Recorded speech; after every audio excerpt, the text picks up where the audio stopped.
Living each day as if it's your last. Written and read by Brother Jerry Valenti.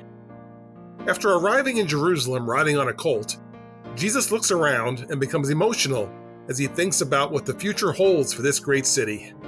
He speaks out loud, prophesying of a great destruction that will befall the city because they didn't take advantage of the opportunity presented to them to know the Son of God.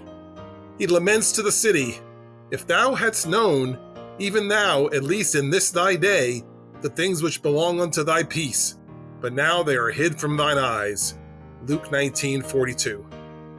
Phrased another way, Jesus is saying, if you had known what was being offered to you, how blessed you would have been, but now it's too late. Most of us have experienced occasions when there was a period of time when we could have done something that we would have liked to do, but we waited too long, and then it was too late. Sometimes we know when the window of opportunity is going to close, such as events that are scheduled for specific dates. However, there are other times when we don't know that time is running out to do something. It's those occasions when we're left saying, if I had only known, then I would have done things differently. For example, if a loved one dies unexpectedly, we might say, if I had only known, then I would have made it a point to spend more time with them. There are things coming in the future that we don't know the exact dates of.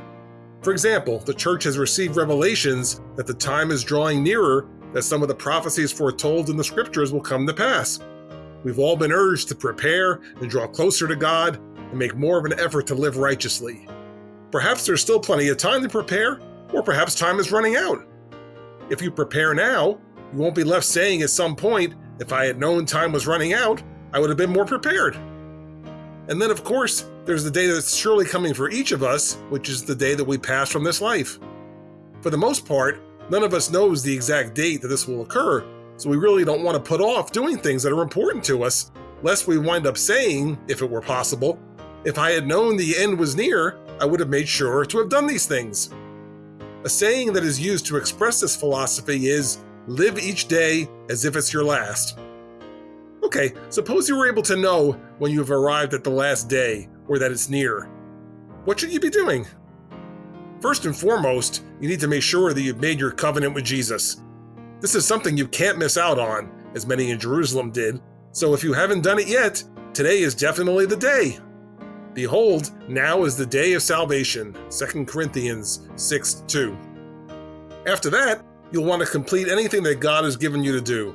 This may include drawing closer to Him, helping others, helping the church, or any other work He's given you to do. Of course, you would also want to spend time with people who are important to you, such as family members or other loved ones. If there are any outstanding offenses or hurt feelings between you and anyone else, you'd probably want to resolve those now too. There are other things as well, but these would definitely be at the top of the list. And as you look at this list, what do they all have in common? You can do them all today, even if it's not your last day on earth. And that's what it means to live each day as if it's your last. Use each day to its fullest, doing what's important in your service to God and with the people that God has placed in your life. These activities constitute the ultimate bucket list for each of us.